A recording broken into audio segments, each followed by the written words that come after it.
All right, with it being almost 5:30, I'd like to open up the meeting. Water Sewer Commission meeting, everyone please rise. I pledge allegiance to the flag of the United States of America, and to the republic for which it stands, one nation, under God, indivisible, with liberty and justice for all. Okay. So thank everybody for coming down to a Water Sewer Commission's meeting. We'll start things off with some minutes. John, We've got, tilt the screen. Looking at them, we good? looking up. We got one set of minutes, January 9th. You guys got any questions about it or anything? Nope. Nope. All right, I move to approve the meeting minutes of the January 9th meeting of the Town of Norton Board of Water and Sewer Commissioners. A second? All in favor? Aye. Aye. Again, good job, Brooke. I know she's not here, but. Thank you, Brooke. I apologize, I asked her to print something out for What- me. what- Yeah, I took over. I There's spent probably all one day here getting that we need ready to sign, actually, for yeah. today, and I have this big You know, the accordion other guy- folder, and I put all my notes in The it. other guy that came here was like on the ball. Yeah, so like, he's, so you yeah, know. Ryan. Yeah. He's running late though, right? That's why I brought Anna with, have you met Anna? So I I brought have Anna. not. Yes, how are you? Nice to I'm meet Steve. you. Nice to meet you. Yeah. So anyway, I brought it, I'm asking her to print out at least my agenda. I might not have all the backup to present to you guys, but yeah, I spent all day putting it Well, it's together, but I'll be fine, I'm recovering. Definitely good to see you. Yeah, it'll all be fine. Okay. Thank you. I like the short agenda. So there is a couple of changes if possible. Okay, yep. As far as I know, Zerodine Street will still be here. 192 Taunton Ave is on the fence. They have another meeting that they're leaving. Okay. They may come in a little bit later, but I know Tara was requesting to actually go first if possible. Yeah, absolutely, She of has to course. attend a Sure. different meeting later as well. No problem with that. She is You guys on. have any problem with that? Not at Tara, all. okay. All right. Tara, can you hear us? If we have voice. She's muted right now. How you doing? Right. Yeah. I think She looks different. She looks a little We're green. muted too, She looks a little greenish blue. but we're muted, so she can't hear us. We're not Town of Norton, so. Oh, we're not. No, that's host. Tara, are you I there? don't think we're muted. No, we're not. Well, we can do superintendent She is. until we, She is. She's not Hit ready. the mic with the ball. She, yeah, no, actually. well, I didn't think she was going on, so. Yep, that's fine. Okay. We can jump over to whatever you want to do. Well, we can do a few superintendent's updates. We get a break free, then we'll just break free and, I got to text her.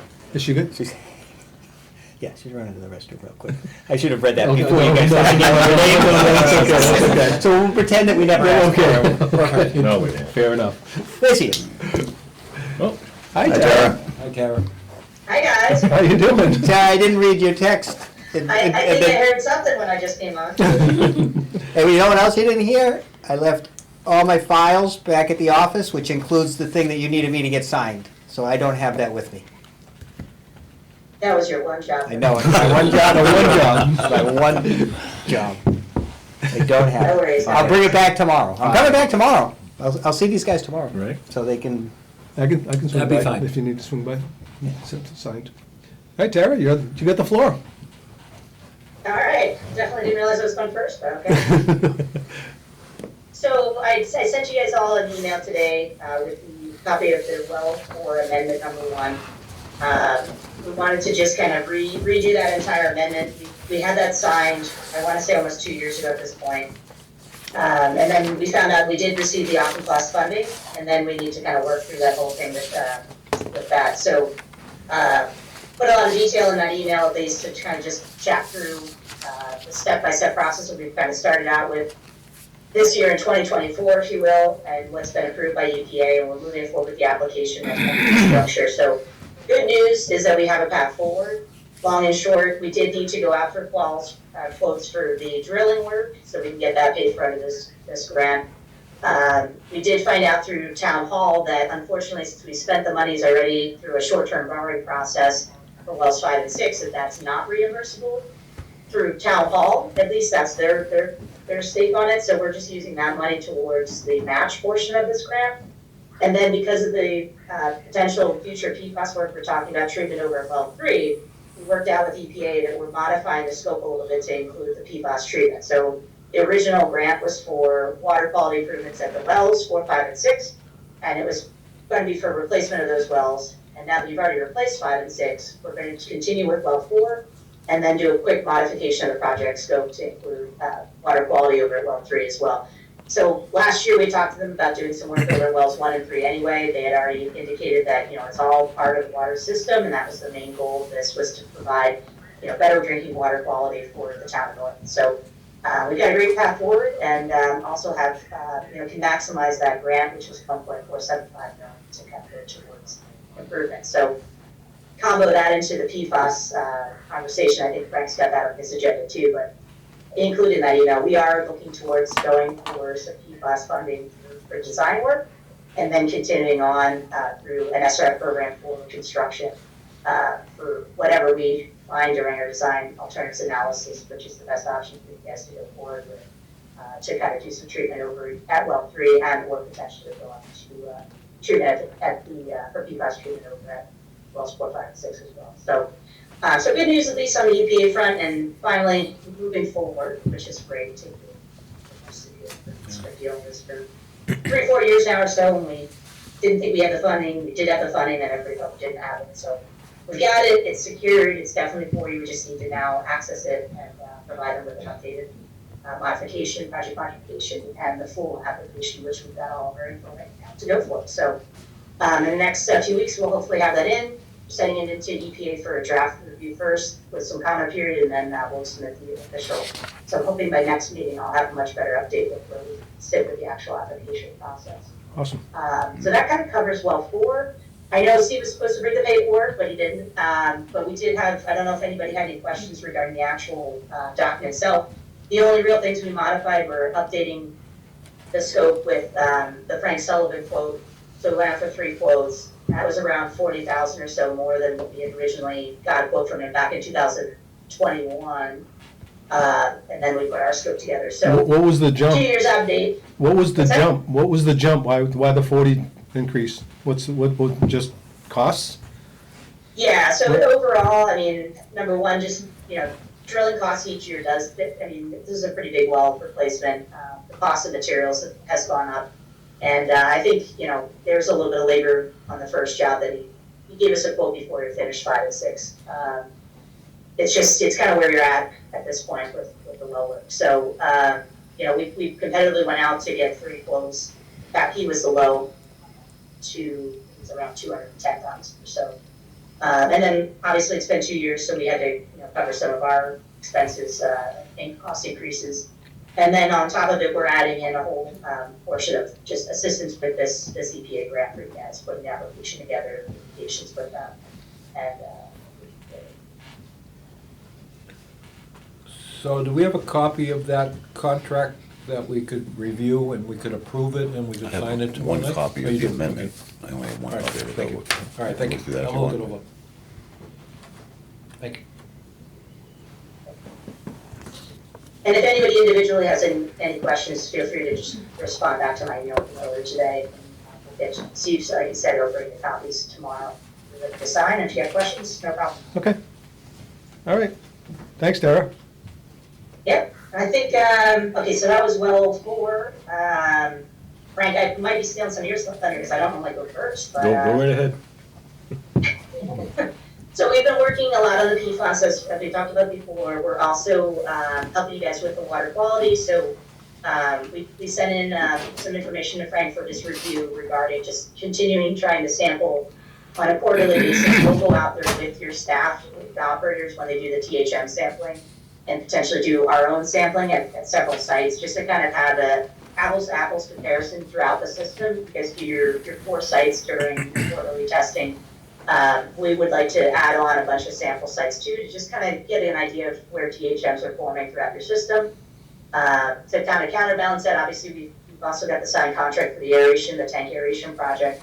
Moving forward with that, we're also moving forward with the storage analysis study and a future tank replacement over at Cottage Street to kind of go through the evaluation first and then determine, you've got about 6 million gallons of storage in town and a little over 1 million, 1.3, 1.4, so around your higher than average, usage. So there's an awful lot of storage, so we're just trying to do a full storage analysis to figure out exactly what we can do with this replacement tank. So that's all in the works as well. We were talking to Frank, I know at town meeting in May, there's gonna be some reappropriation of funding that can be used towards some of the PFAS work and some other items. Like I said, we're gonna go for grant funding for the design through the DEP's SRF funded PFAS design projects. I know Frank was doing a lot of testing over well 3. I'm gonna let him update you on exactly where the water department stands on that. But overall, we're really trying to take a holistic look at your water system and start to fine tune and get into exactly what's going on with your system and try to help reduce those THMs and certainly take a harder look at the PFAS. We did that presentation to you guys several months back as well. So all moving forward and hoping to get the grant application into DEP in the next week or two, and we'll keep you posted on that. Have some good updates for the April meeting as well on that. I think that's pretty much it, though. I've tried to keep it short and sweet because I know you're going to be here for a while with Steve stuff. So. No, I didn't bring any of it. So. Yeah. All right. Any other questions on water? Yeah, that's fine. Do you want to make a motion to do that, and that way we can sign it tomorrow night, or is that something? We have to make a motion for this, or we're just signing it? This is just a copy that I made. Is this the document that you didn't bring that we can Yeah. sign this one? Yep. Yeah, that's what. Yeah, that's what I had the We can approve originals that, and then with- tomorrow night, we can sign it. Okay. We That's can what do my that. recommendation is. You good with that? Have you seen it, Frank? I have. Okay. Okay, I would like to make a motion to approve amendment number 1 to the agreement for engineering services between the town of Norton and Weston Sampson Engineers for well 4 replacement project. You want to say the amount, just for the fun of Oh, it? what was the It's on the exact second amount? page. Our third page. No, one of those pages. Okay, yeah, okay, 42. Okay. This amount, right? Yeah. In the amount of $418,650. I second. All in favor? Aye. Aye. So we're not signing this one, we're gonna wait and No, you're sign gonna give your me the originals, originals. right? Sign the original tomorrow. Okay. If he remembers. It's all contingent. Can't be too early, I gotta be in the auction class. Good luck. Yeah. Tara, any timeframe on the aeration moving forward? I know there was a question that was asked by others previously about that. Yeah, so we got our signed contract in February, and I think, I can look that up, but, yeah, it's 6 months to do that design, and, I mean, our plan would be to kind of bid it, end of the year and see if anybody needs, see where we're at, but sorry, I don't have that, open right now, let me just pull that up. Is that a competitive market that we should be concerned about the time of year to bid it, or pretty simple installation? I mean, there's only a couple of bidders, we're gonna have 2 to 3 maybe. Okay.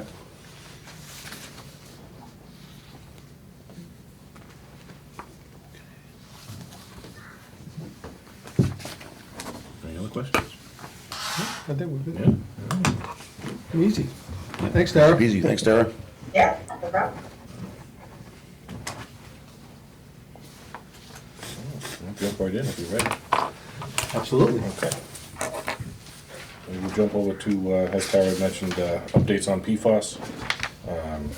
We had mentioned that by spring, or close to spring, that we would need to put well 3 back online to maintain basically the system demand. That time is obviously moving closer and closer. We've been in conversations with the engineers and with Mass DEP. We do need to provide information to the residents in the form of another public notice per DEP when we have a change in status, which would be the change would be putting that well back online. The new notice will go out. It's going to look different from the original. This one's going to be a postcard with a web link on it, possibly with an additional attachment for a QR code. And that's going to bring you directly to a copy of that public notice, separate from actually just bringing you to the website and then you have to search for it. So they want a direct link going forward with that.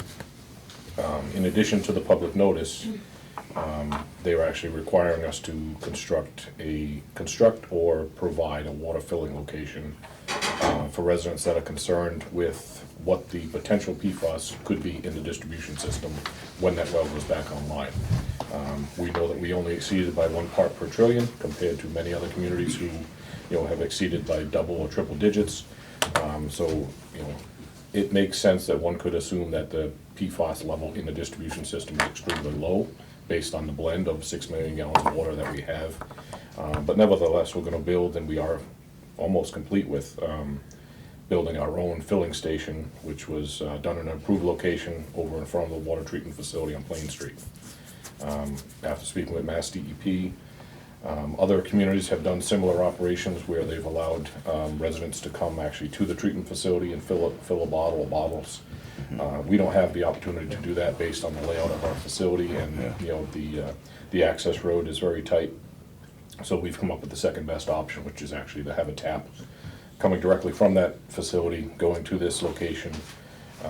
It's gonna be undercover, similar to a small shed or something, nothing elaborate, enough to get the job done, keep it cleaned. DEP has recommended that it actually be staffed. We've reached out to them in multiple different meetings asking for a recommendation or what other communities have done, because we're not the only one, we're probably the last one to actually implement something like this. We've been very lucky with our PFAS.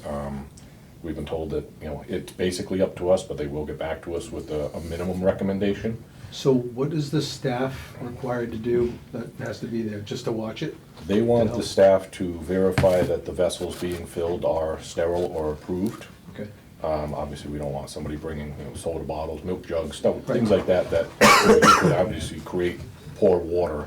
Will they need to have some kind of vessel. certification or training, No, or just I mean, we say they're good? I think it's just So- common sense. Yeah. is gonna So we play could in. ask maybe, and I'm just spitballing, maybe the Council of the Aging, have someone from them, maybe they can work off their taxes type of deal, if that's even a possibility, I don't know, I'm just spitballing. I think if it becomes a long-term thing that we provide, that might be an option. The initial discussions we had with them, they wanted somebody that was well-educated in the background of PFAS, being a water technician. Okay. Somebody can explain basically the operations of our distribution system and why they feel bringing it, why we and Mass DEP approved that location, based on how the distribution system works. So bringing someone in and trying to explain that to them while they're explaining it to somebody else, it could be, a challenge. Next but, question, we'll look at it. are we equipped to staff that? Depending on what the minimum staffing will be, yes. We obviously will more than likely have it open during normal business hours. Right now, we're looking at possibly doing 1 late night per week and possibly 1 weekend day for a certain undetermined amount of hours. Okay.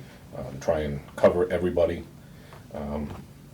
I think it will be used heavily at first, as it's, it's something new, it's something, and we'll see where it goes from there. Obviously, there are some new regulations that are in the works from Mass DEP and the EPA that could change the whole dynamics of how this is all working right now. Thankfully, the water that we've been testing from well 3 while it's off, the PFAS levels have been well below the MCL. It's either a combination of changes in the aquifer from not having the well basically running continuously with the other operations that we've had, or, it could have been that one hit that we took was actually a bad bottle. It's not uncommon. There is a range of plus and minus on each sample that's taken. It's very possible that. That may change when EPA kicks in, right? Exactly. So it's a work in progress. Hours of operation still to be determined. We do have a letter off to Mass DEP with a draft template for what we think there should be some information on our website to educate the residents more than what's typically right there now, including a graph to show what our sample results have been and will be moving forward at that particular location, at the water treatment facility, and at well 1, if we continue to use well 1. Just to be open with the public, let them know what's there. We also explained how each location is sampled differently based on the levels of results that you see. So in the beginning, back in 2022, I believe it was, when we started sampling, each location was tested quarterly. If that location tested under 10 parts per trillion, you got approved for reduced monitoring. If you were above the 10, you were considered you needed to be on increased monitoring because you could trend quickly towards the 20 parts per trillion. Wells 1, 4, 5, and 6 were reduced monitoring. Well 3 stayed on increased monitoring. When you take a sample each month, that 1 month is not the results for that quarter. You take the average of the 3 samples, and that determines what your levels are for that quarter. Because there are fluctuations based on time of year, drought, floods, everything like that. So, like I said, well 3 came in at 21 parts per trillion. There was one high, there was one low, and one right in the middle. Yeah. We haven't seen anything similar to that since we've been testing, since it's been off, and we hope it's gonna, remain that way. Operations of other wells upstream from us, while they were offline, in theory, it would allow more chemicals to travel down the aquifer to somebody else that's drawing further down, which would be our well 3. And now that those other facilities have gone back online, providing treatment to the residents there, they're pulling that water. So we may never see an exceedance again. And if that does happen, this filling facility that we're putting in isn't required to be in place. So it's satisfying the needs right now. It'll meet the regulations when it goes in, subject to change with the regulations from DEP or EPA. Well 3 right now remains offline, waiting for that approval of that public notice and the website information. That was sent to Boston maybe a week ago, John, or at least. Yes, maybe yeah, longer. middle of last week. Yep. What are our wells running now? Are we good shape? I mean, are they running 20, they're not running 24/7, are they? No, we are about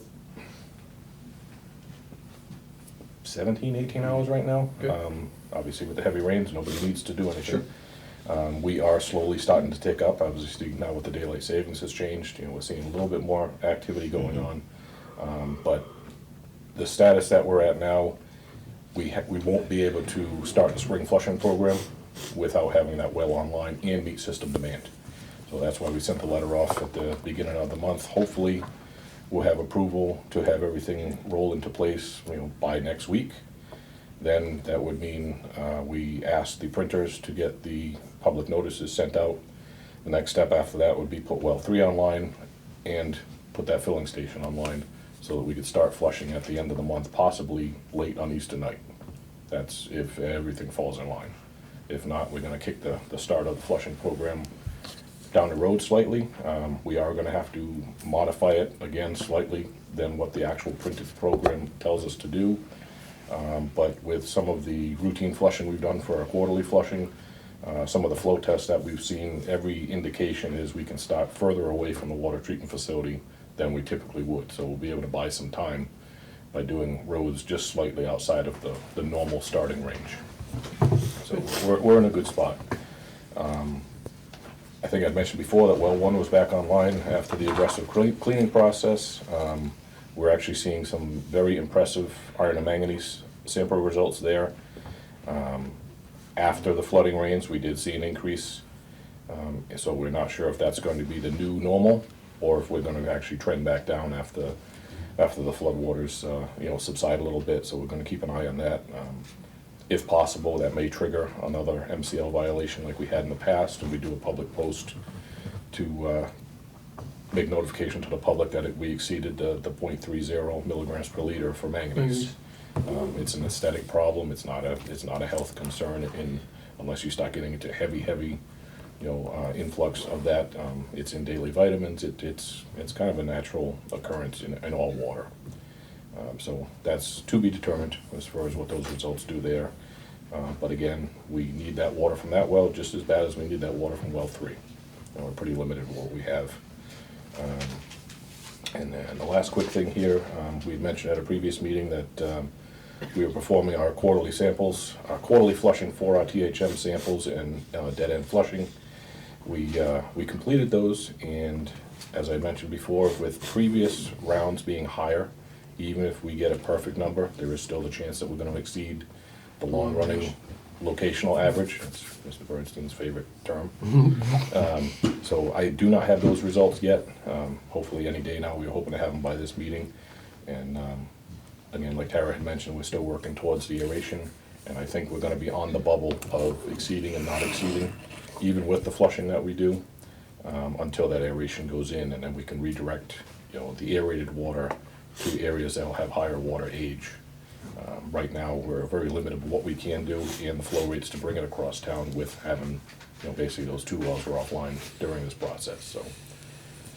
Still, the possibility of having an exceedance, even if we get a low number for the quarter, which is, you know, kind of unfortunate, just the way Is that it the that system same works. areas that we're getting the high?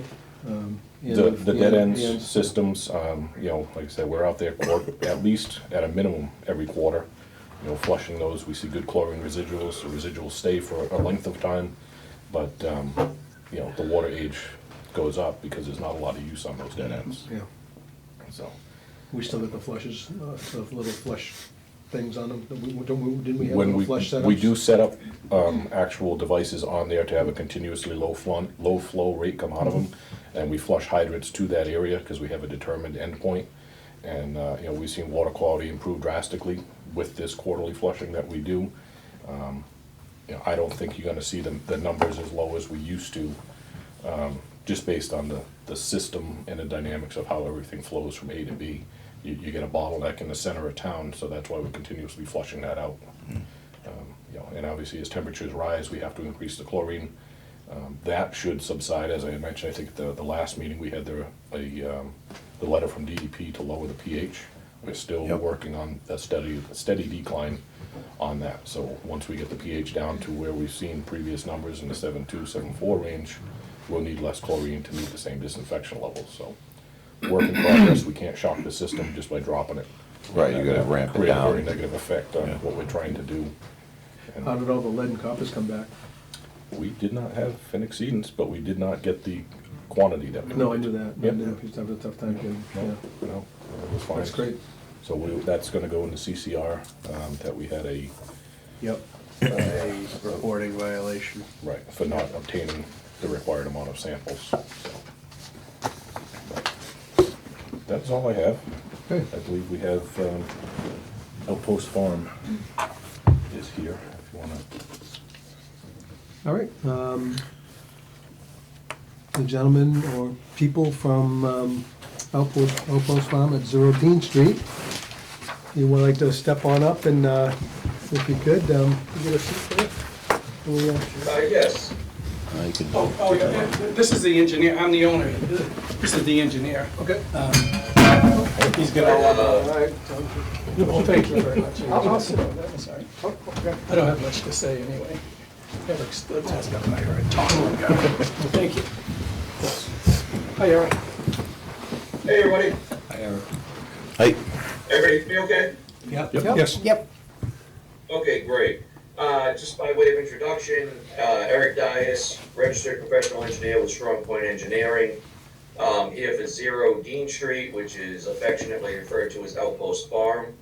I'm gonna share the screen, and just to refresh memory, we were before you guys, sometime, a couple months back. It's Yeah, been a little springtime. while at this point. Just to refresh memory, this on the is the plans if you wanna see plan it. as it lays out. This is Dean Street. Yes, I We're remember closing 2 this. small cul-de-sacs off of there, servicing 4 houses It's all the or same plan? complexes and Vale technically. Those are the plans. We discussed Yeah, I remember tapping this. to the main water line on Dean Street when we were here before. There were some concerns because of its material and its age, but we determined if we were able So to these are connect to it. multiple of the same. I believe so. Provide additional hydrants and things like that. you all the same? So, okay, I didn't have to understand that. It's moved through the planning and conservation processes, and we are before you folks now that those are approved, so we know that we don't have anything left to change.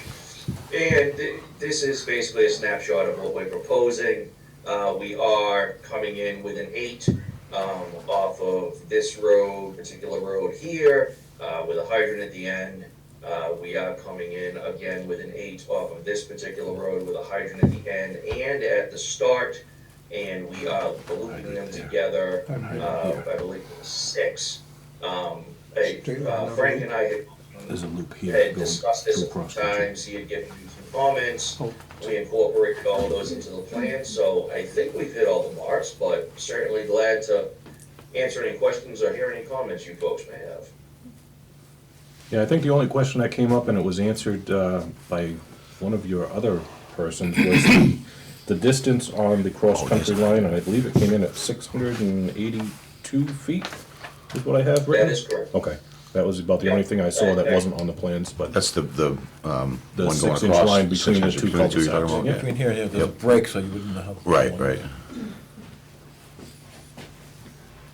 Pretty straightforward. I've already talked with the fire department. They approved the location of the first hydrant here. That's going to actually help with the distance between the existing hydrants on Dean Street by shortening that down. The distance in with the hydrants at the end, obviously, are So that kind typical of takes this requirements. out of, then I'm not worried about that, because I'm not worried about Yeah. that either. Yeah. Yeah. Okay. Yeah, valved off, three-way clusters at either loop. Yep. Hot tap at the street, which was approved at a previous meeting. Yep, I remember that. Each individual service having its own shut-off, and separation appears to be appropriate. Just a formality. Yeah, looks pretty straightforward. Yeah, that's I reviewed this drawing earlier with Frank. Yeah. It's fine. Okay. Good job, actually. Thank you. So we need to give a final approval on these? Yeah, I we need a believe vote so, for yes. final approval and probably a signature on the plan so we can keep them on file here. Okay. You guys got any more questions about them, or are we good? Very good. Oh, I think this is good. Yeah, I agree. I would like to make a motion to approve the final plans as dated January 29th, 2024 for the water connections for Outpost Farm, 0 Dean Street, for Strong Point Engineering. I second. Detail? All in favor? Aye. Aye. Good job. Not to put you on the spot, but is there any idea of when the project may start, or is it on hold for a while? Well, we've been waiting for this approval, Yeah. and there's a buyer. Okay, And they have 20 days from today to close on the property. very good. So hopefully, they'll be starting soon. I mean, I don't care when they start. Right, right. Hopefully, As we long can as get you out say of it, it. that's right. Do you want us to sign one of these? Is that what Please. you'd like? Yep, just so we can keep So it if on you wanna file. sign one of Yeah. So those, we'll just pass just, it around. where are we signing on this exactly? Anywhere on the board? Somewhere on the bottom. Here? Yeah, that'd be great, and then I can take a picture of it, because the buyer wants to. Make sure it's approved. He doesn't- Oh, no he doesn't like pictures. No, I know, not of you. Yeah. I saw you down at the post office, by the way. There is a picture of you there. Hope you didn't see that.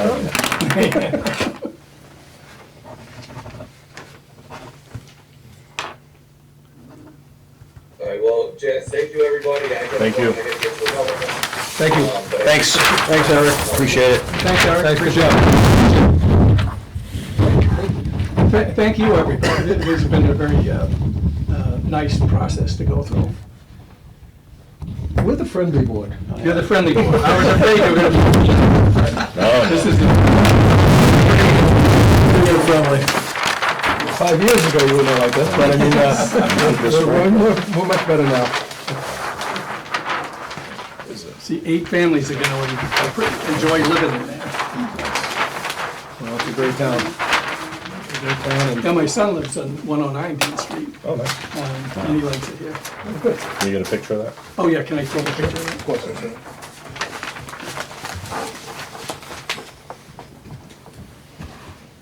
I can get this to work. Sorry to take up all your time here. No, you're good.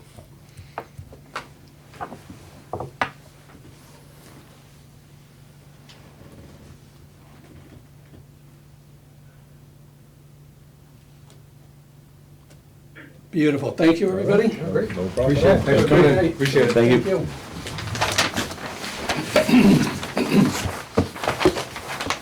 All right, and we have the people from Taunton Hatfield. I do not see them here. I think we move on.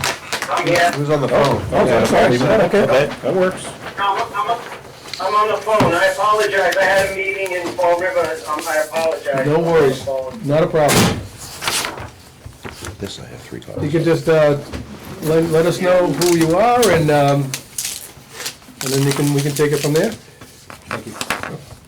Okay, so, good evening, my name's Peter Lavoy. I work with D&L Design Group out of Milford, Mass.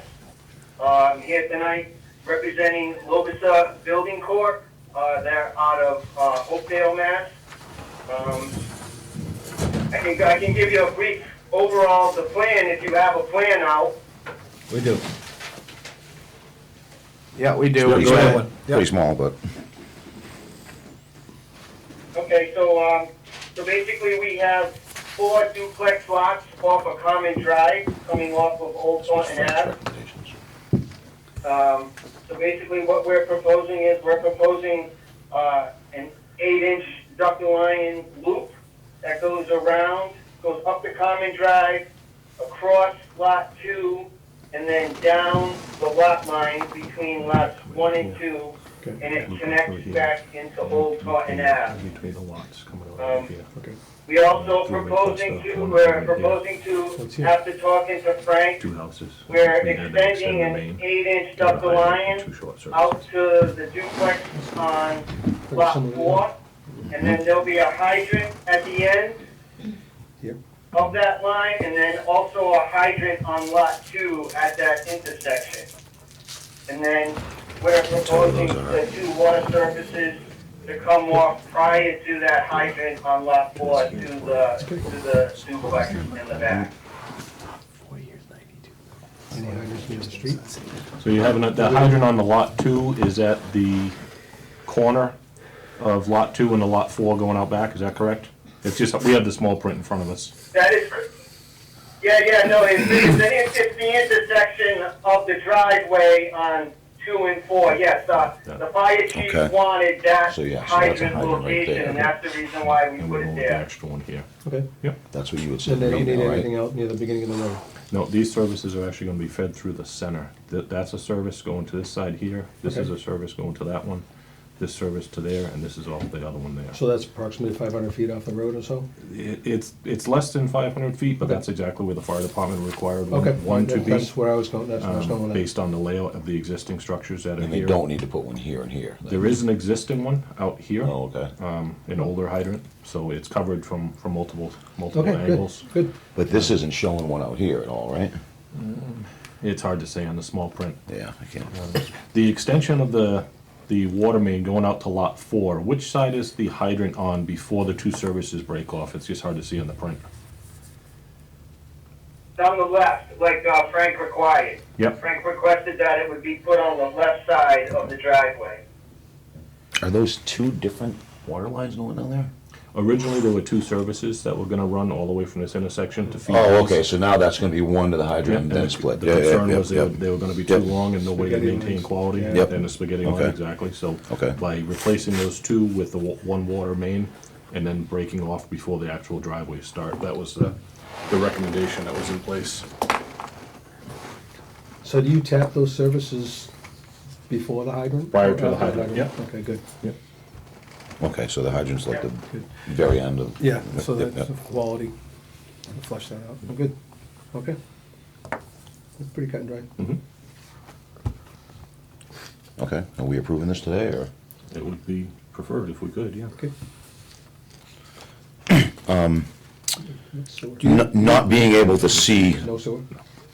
the notation clearly, should we say contingent on The full set of confirming plans? the full set of plans? Okay, then, what's the date of this one? 3/7/23.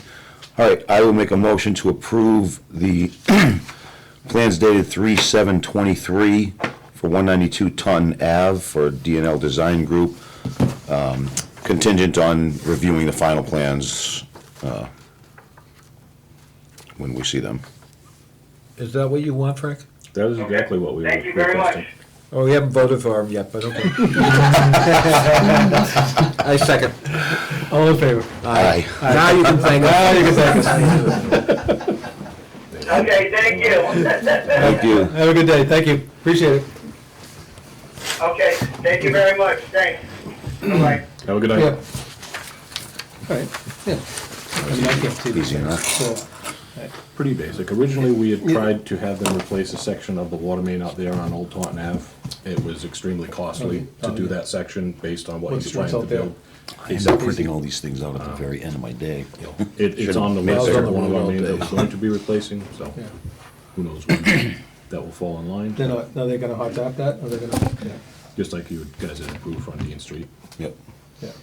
Dean Street, AC as well? Correct. So what do they use, the Yeah, stainless steel Stainless steel, yeah. T should offset some of the Yeah, thrust. those work well, they work well, Yeah. yeah. All right, save the best for last. All right, I got a lot. Hey, you said Anna was gonna talk. Huh? You said Anna was She's doing here to it. make sure I say it right Oh, jeez. and help with the audio visual. Motion to adjourn? You guys left me all sorts of time. You flew through everything else. I expected to be under more time pressure than this. Do you need that? Now's no pressure. Yeah. Do you need that PowerPoint up? So at some point, yes. So the biggest thing I want to talk about tonight is Elm Street. So we have a meeting with the select board tomorrow night. We've got a PowerPoint put together to walk them through where we're at, what we're looking for, what we're asking for, and I want to run through that with you guys tonight. Okay. So I think let's go through some of the other items that I typically, just some housekeeping on some of the other items, and then we'll come back to a discussion on Elm Street. So Holly Road, Knollwood. So it sounds, Frank, it sounds like National Grid is supposed to be out there this week on Friday to install the meter at Holly Road. That's the email that I saw today. So I Bruno, believe Bruno's been in contact Bruno with has somebody been about that, yeah. trying to get that coordinated. So all we're trying to do is get the final startup out there. Yep. So just so those generators are in place as soon as the gas meter is in. We'll schedule a startup. So hopefully that's going to be wrapped up soon. Wow. Cobb Street Phase 1 generator replacement. Also on Friday, the new block heater is scheduled to be installed. And that's been an ongoing process. They keep finding leaks. It's been a little, Frank, I know it's been frustrating, but I will say they continue to respond and send people out. They are doing something instead of just letting it sit there, correct? Yeah. Is this Caterpillar? Or is this No, Kohler. Kohler? Right, so it's Fall River Electric, but the generator is Kohler. Okay. Now, did I read that this block heater is actually a different part, or is it literally the same exact one that they're substituting? No, it's I a thought different style. Right. And I have a real nice description of it in my folder that I didn't bring. But what was the word, like recirc, and I don't know this, that's electrical, so I don't know this stuff, but what did they say, Frank? It was like, do you remember? It's like a The heating element recirculating? that's in there now is a static heating element. It basically, the fluid that's in there heats, and the theory is that basically the heat's gonna push the fluid away and circulate it through the block. It doesn't work that way. So you have a real bad hot spot on the top hose where it connects, because it's not making its way through the block, it's just sitting there. So all of our other systems that have generators that require a heater have what's called a circulator pump. Okay. So it physically has a little electric pump to circulate the hot temperature coolant through the entire block. Okay. It just eliminates the And hot that- spot. And so what's going on now is when it runs, you get a drip, and you get a little bit of leakage every time the generator runs. Each which- time it runs, yeah. and Which you that- see in a 20-year-old generator that's probably Not a all brand over new the place, one. but not a brand new one. And this is their third, they tried to just fix it, and now they just go into a whole But new. this is all warranty stuff, right? This is all, yeah, they're not even on warranty, we haven't accepted it yet. So, yeah, no, it's all covered, yeah. So after we accept it, then you got a year Yeah, of I warranty got you. on it. That's- So, Okay. so anyway, it's frustrating, and I think Fall River is as frustrated as anybody. It's, it's for whatever reason. So anyway, that's being taken care of. As far as we know, Friday, and we're hopeful that this time it will work. And then we can close that project up. We did send you the as-built drawings, Frank. It's pretty basic, but, just with the new components, where the stuff is on the walls and stuff, and where everything is. So if you have any questions on that, let us know. But you should have everything you need for that.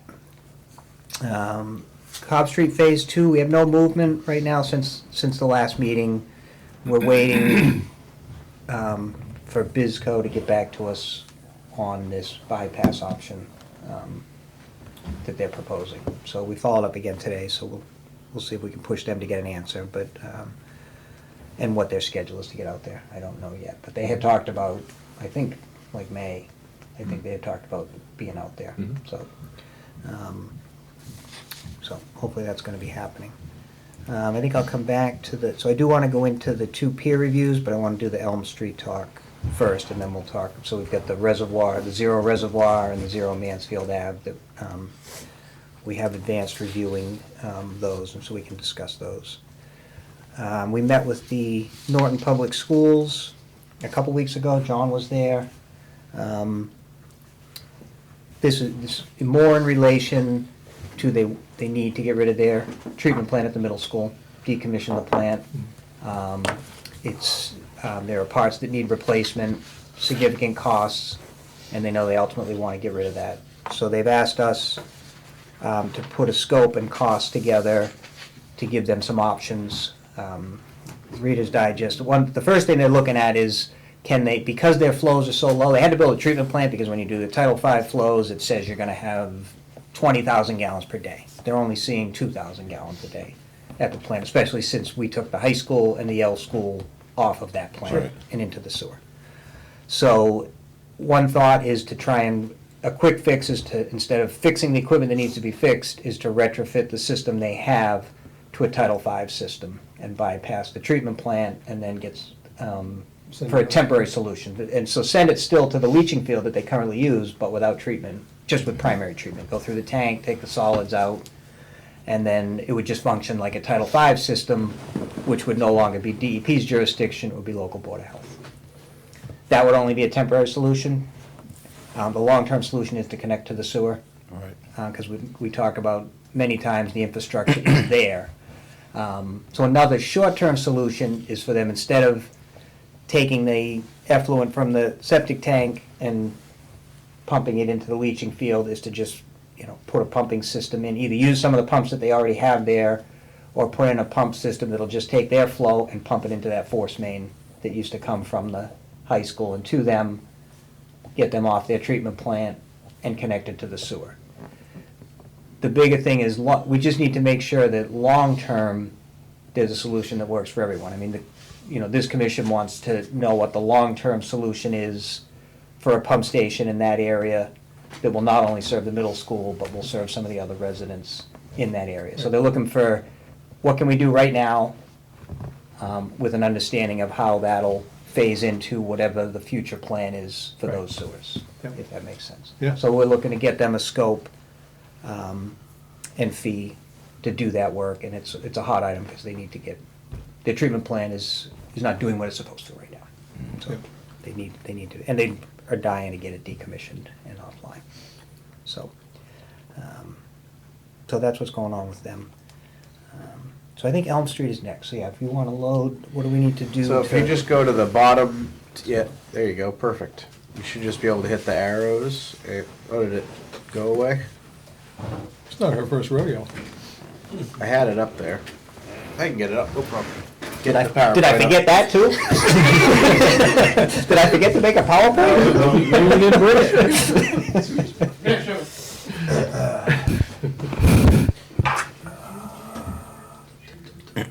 Sorry, we had some This is why I trouble. wanted to trial, don't do it tomorrow night. Got a job down the Cape No. at some base in Sandwich. Good job, John.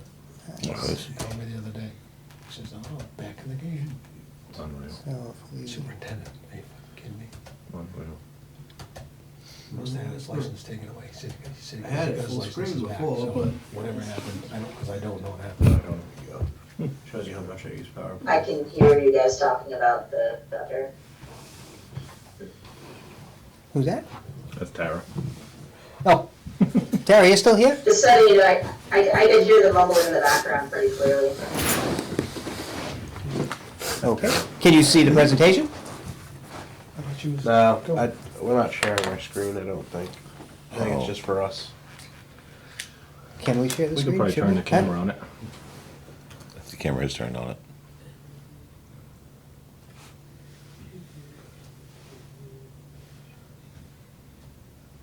Sounds like a job for an engineer. I didn't go to Watch college. this.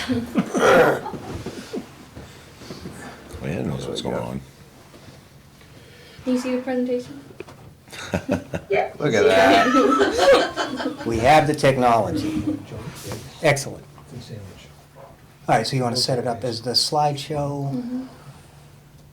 And we'll just walk through it, and we can go, oh, we have handouts too, right? So I had Anna bring the handouts, so we do have those. Thank you, Anna. I was just gonna say that. Yep, I should have put her in charge of everything. Yeah, next time, grab your folder. And basically, if you guys want to take notes or anything, there's 3 right there on the, Say take notes. yeah, I wasn't talking to you. It's just for the general public. So you can follow along on those if you have any questions. And I'm just kind of, we'll go through it slow and we can talk as we go, but I'll just kind of present it as I envision presenting it tomorrow night, and then we'll go from there. What are we looking for the selectmen? So we have a town meeting article, we have an article on the warrant, Article 10, to fund the construction of the Elm Street water and sewer improvements project. And we want their support. We want them to understand it and to support it. And then we want town meeting to support it. So this all came out when Paul was around, right? That what started with that, right? And then Marie maybe Maria. dabbed with it, and now, and I understand we don't have a planner at the current time. Correct. The selectmen that were involved with Paul, are they the selectmen now the same people? I believe there's been a few changes since then. Right, so the answer is, Yeah. they probably have no idea what we're talking about. So that's what you'll see with the, I don't know. I'm gonna find out. You know, I'm trying to just hit the high points So and answer before you the answer that, questions. so Frank and John, what have you told the selectmen or Michael or anything about Elm Street? I mean, what do they know? So Mike knows a lot. Mike Mike is knows fully okay. aware of what's Okay. going on, yeah. And then the other thing is, the finance committee, is that next, after this? It will be another step, correct. Okay, because in reality, if we need finance approval, most of them would need the selectmen's approval, I would imagine.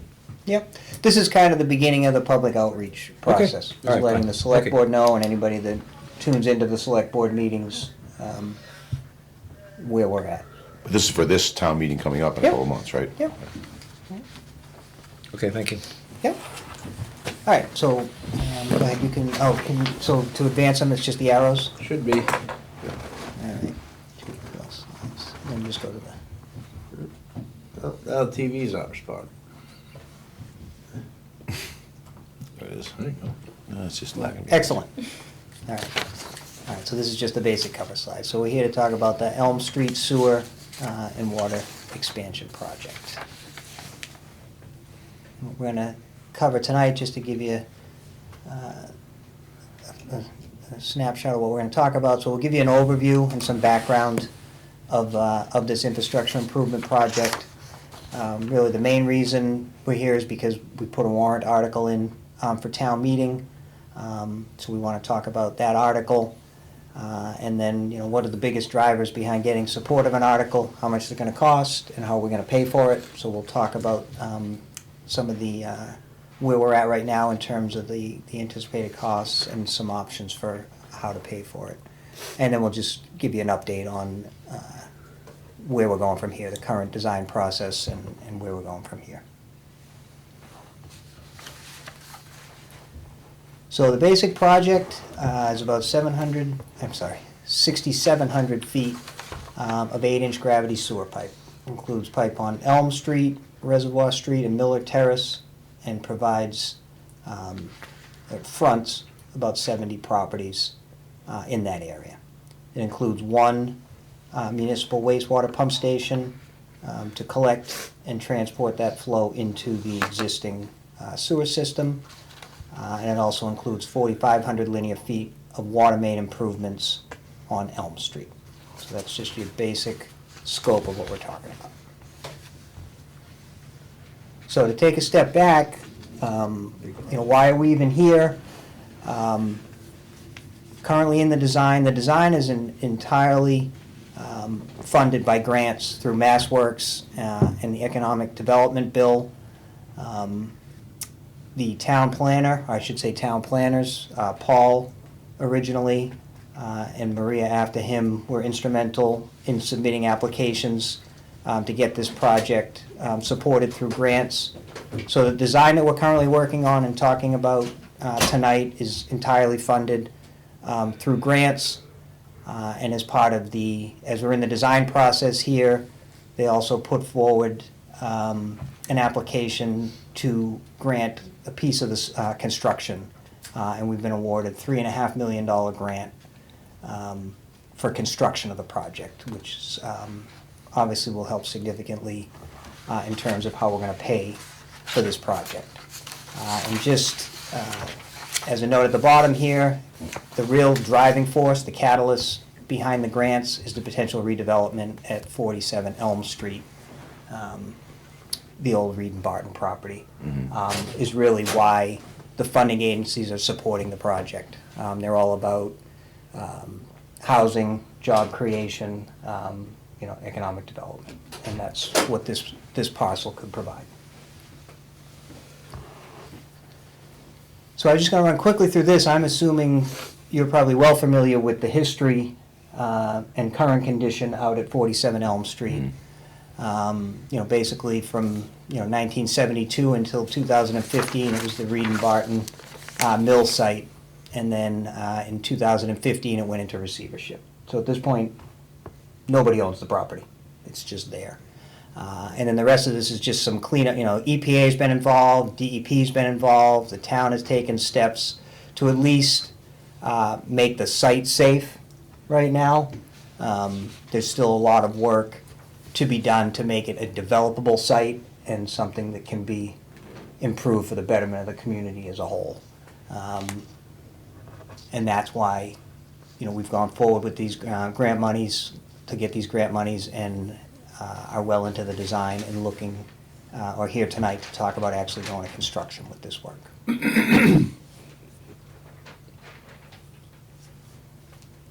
So looking back at the town, so like I said, it's the town planners that have spearheaded this effort to get these grant monies. If you go back to the 2021 master plan, this parcel was identified as a priority economic target area. The master plan also talks about investing in infrastructure to promote economic development, which is exactly what we're talking about here. So Devco North America has been and is currently pursuing ownership of the property. They've got a lot of hurdles to go through to determine if it's a viable business venture for them, obviously. The current proposal that's on the table is a development of about 150 apartments and 10,000 square feet of commercial space, but there's significant remediation work required just to get to the point where they can do anything with the property, and the infrastructure improvements, my camera's right in my line of view, water and sewer are necessary. So the infrastructure improvements that we're talking about here are essential for the property to be redeveloped to its full potential. That's what we're talking about here. Thank you. Just in case. Yeah. So that's some background on the property, and what, why the town is this far along in pursuing the infrastructure improvements out there. So to that end, the Water and Sewer Commission submitted an article for town meeting for the warrant, and it's my understanding on the warrant it is now Article 10. The key elements are the amount requested right now, which we've got $8.6 million in there. We'll talk more about the dollars. We're still gathering some final information to make sure we have a good grasp on the costs. And again, for construction of public sewers and water mains to serve public and private properties in the project area we talked about. And then there's some language about the different ways, authorization on different ways that the monies will be recovered, or how we'll pay back the debt on the project. And we'll talk more about these different options on the next slide, I think. So as far as budgeted cost recovery, so right now, where we're at now, the budgeted costs, the water main work is somewhere in the $2 to $2.3 million range, and the sewer work is in the $5.6 to $6.3 million range. We certainly, we have some more, and we'll talk more about ongoing design work and some of the critical steps that are being taken over the next month that will hone in a little more on the actual numbers. So that puts your total budgeted cost range between 7.6 and 8.6 million.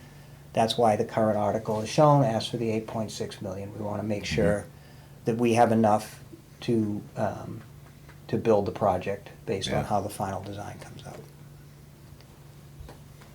So how do we recover those costs?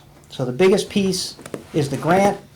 We would hate to not take advantage of the $3.5 million grant that's been put out there. So that comes right off the top. Now the water piece, all or a portion of that can and is intended to be recovered through water rates. The sewer piece, or at least a portion of it, will be recovered through the assessment of sewer betterments. Basically, all the properties fronted along the way will be assessed a betterment, as we did for West Main Street, the most recent project.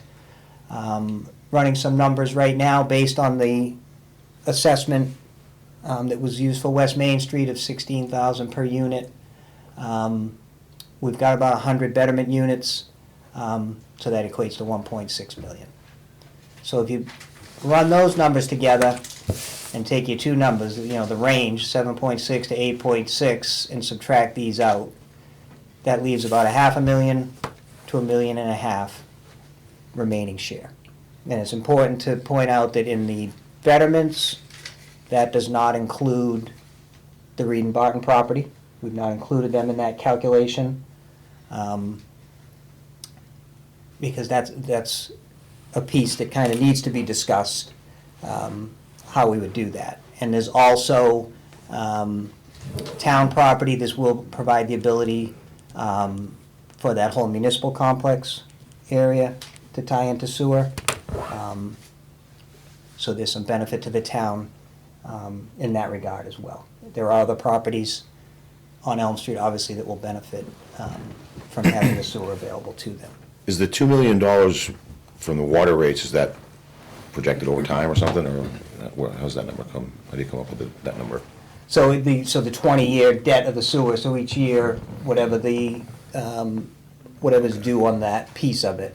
And that's, that's gonna be whatever the actual, so the contract is gonna be split up as a Schedule A and a Schedule B, water work and sewer work. Right. And we looked at it, if you were to build the two projects separately, there's definitely an economy of scale when you're paving the road once. Yeah, sure. There's the Open up biggest once, savings. absolutely. So, if you were to do the water itself and the sewer itself, we were looking at, you'd probably be looking at more like $9 to $10 million right. to do the two of them independently, if that makes sense. So there's some savings there. But yeah, as far as the water rates, that's, we gave you a range of 2 to 2.3 million for the water work. Whatever it is, that's what can come off of the water rates. Yeah. And that needs to be clear in the construction contract, so Right. that money can be tracked appropriately, those expenditures. The real discussion, I think, with this, obviously with the remaining share, is how is that gonna be recovered? So if you want to assess the Reed and Barton property, we could certainly do that, and then it gets assessed to the property and there's nobody to pay that, right? Because nobody owns the property. Right. So you could then attach it to the property that somebody wants to buy it, that debt is attached to it. The Okay. concern there being is there's already a lot of liability and cost. That's for one more someone to reason put- why that's someone one more would reason wanna not to buy buy it. it, Yeah. if you apply that strictly in that way. There is certainly value to whoever develops that property. Obviously, there's significant value to having the sewer and the water. The water's a big deal too, having the increased water pressure, fire protection and all of that. Yep. Another thought is if and when that property is developed, you're gonna have at least, probably well above $1,000 a year, $100,000 a year in taxes that you're now gonna realize from that property. If you could earmark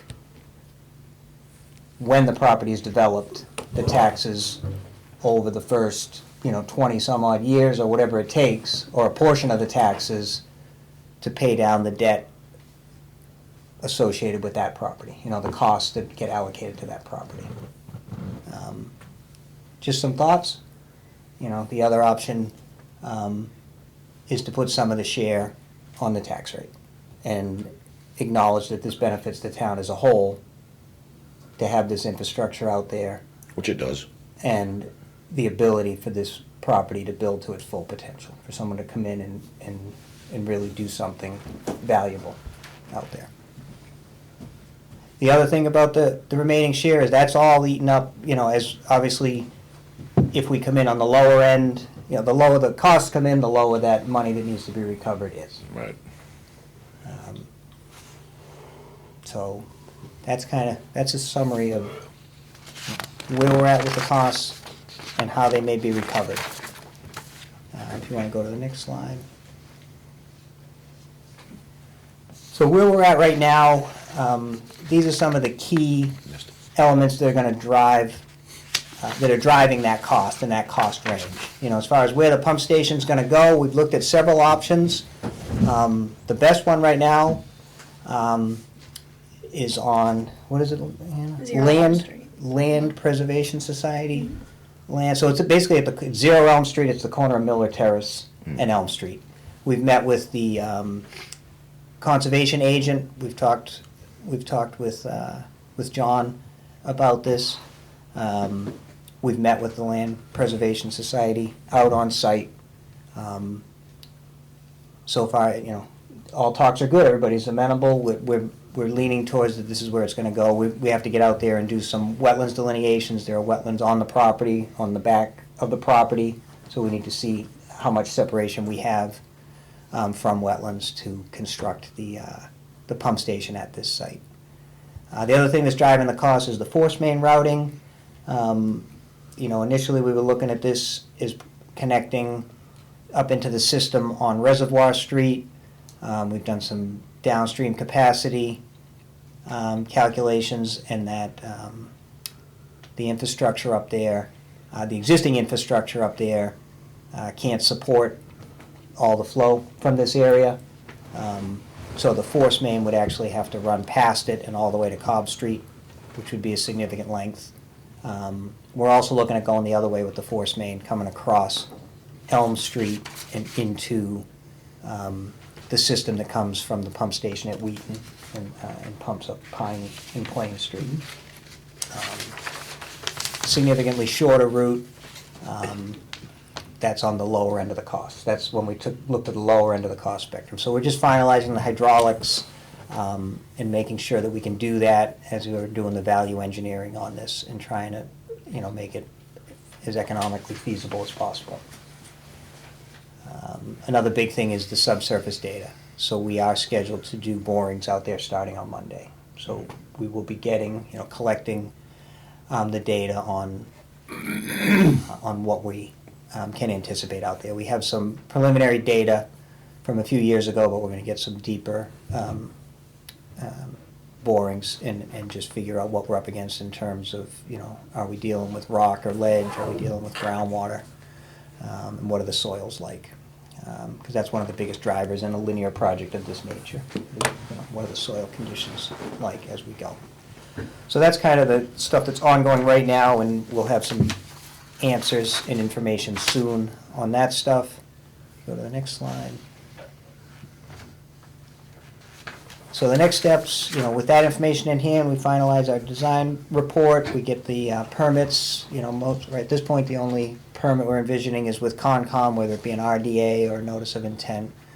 The public outreach process, which we're kind of, that's what tonight is part of, is getting the information out there, making sure the residents and the voters are aware of what we're doing, why we're doing it. We'll finalize the contract documents. We need to have the design closed out by the end of the fiscal year. That's when the grant monies are through the end of this fiscal year. So, and that's the track that we're on right now. We'll be done with the design and ready to talk about construction in come June. And then the timeline to complete would be, number one is obviously the biggest linchpin here, town meeting authorization. So if we get the support of town meeting in May, we'll have this design complete in June. We could bid the job as early as August, start construction. It's about a 1 year. We anticipate a 1 year from breaking ground until the project is complete and ready for use. So if all goes according to this schedule, we'd have a sewer system ready for use in October 2025. Nice. That'd be awesome. And I think that's it. When is the town hall gonna be done? Soon. It's August. gotta be soon, So what yeah. are they doing temporarily for their sewer? So they built a septic system. Oh, So they didn't, we had discussions with And them, then or we we- tried to, we reached out, and the schedules didn't align. They had been through, they weren't interested in waiting, obviously, they were going, and so I don't know, I never got the details on how much money they had to put into the septic system out there. Okay. It could be an issue, I don't know how, there could be a discussion of, there could be some unhappy people about that, the fact that now here we are, but. Well, we're not really anywhere yet. That's in the reality. thing, that's the thing, yeah, where it is what it is. But I think it still benefits the town to get that system connected, and we are looking to design the system such that, we can take a pipe from wherever that system that they're putting in now is and run it by gravity into our system and down to the pump station. Okay. And eventually we could take a portion of East Main Street as well, right? Yep. Yep. So, I have a couple of questions. Yes, please. So, you said that on the initial slide that there are 70 properties on Elm Street, So that's Elm and Reservoir and Miller Terrace. but you're using 100 properties for the betterment.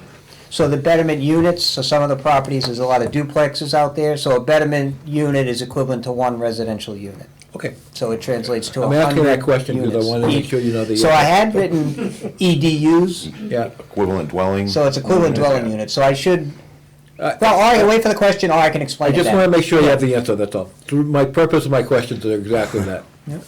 The size of the water, size and age of the existing water main at Elm Street? Old and small. Do you think we could have a better answer than that? You're Yes. probably looking at late 40s, early 50s on the water main, and it's varying materials and potentially varying sizes, but majority of it is 6 and 8 inch. And have we had many water main breaks on Elm Street? We don't say that word, sir. Okay, Issues. I retract my question. Much It- better. We've had issues on that street. We've had issues of various ranges there, from services coming loose from the pipe to actual failures of sections. And dirty water as well. Yes, yes. Okay. By the way, I thought the presentation, I didn't know anything about Region Baden, so it was very good that you brought that in. And I'm not so sure how many people actually are aware of that history. Probably not a lot outside of people You living knew- there, I bet. Well, Lots I of said people I know most work people, there. but, It was there long Yeah. before it was Reed and Barton, as multiple Do you- other facilities.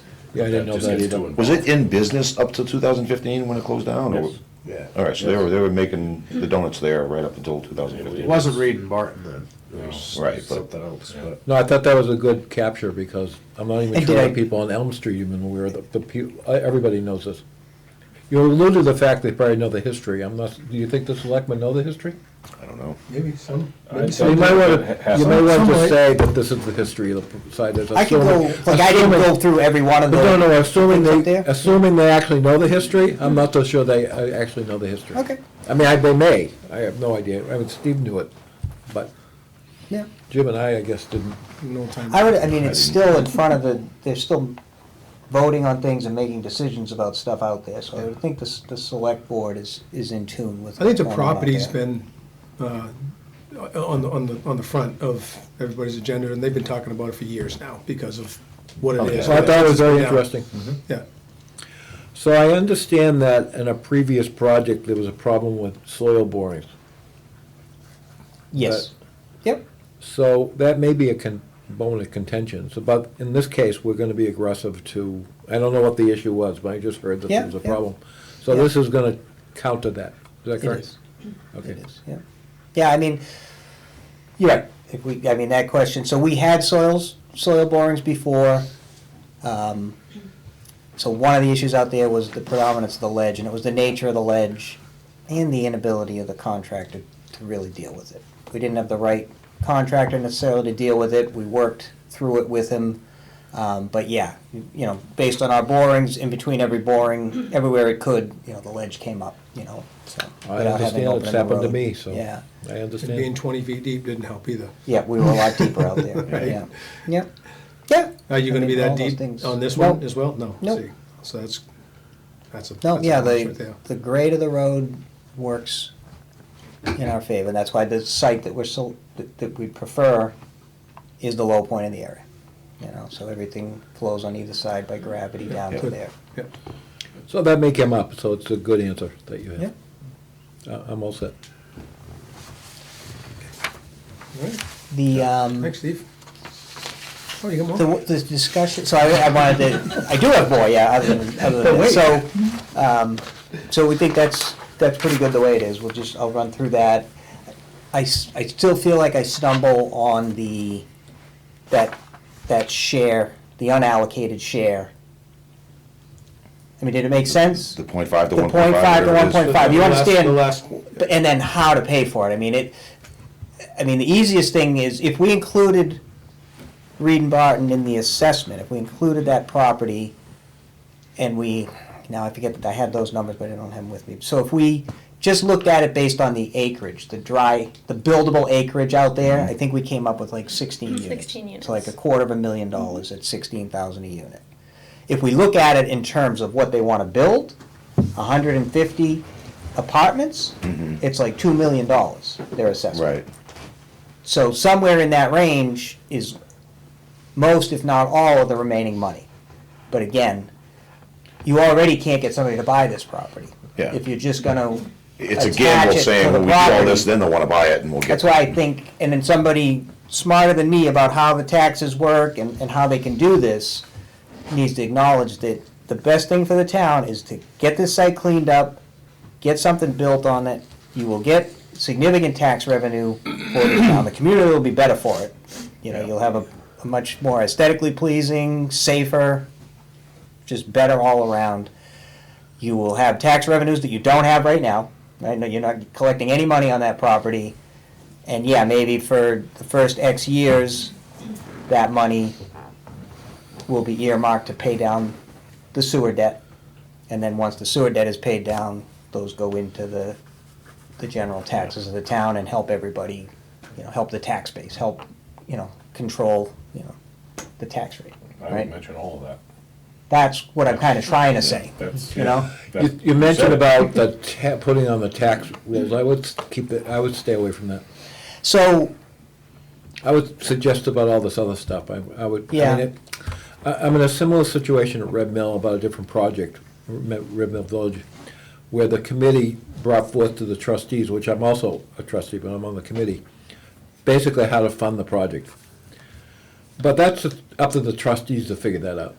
It wasn't up to the committee to suggest to that. You know what I mean? I mean, that's what the selectmen's job is. So let them figure. I mean, just give them the numbers and just tell them that all the benefits and let them figure out how to pay for it.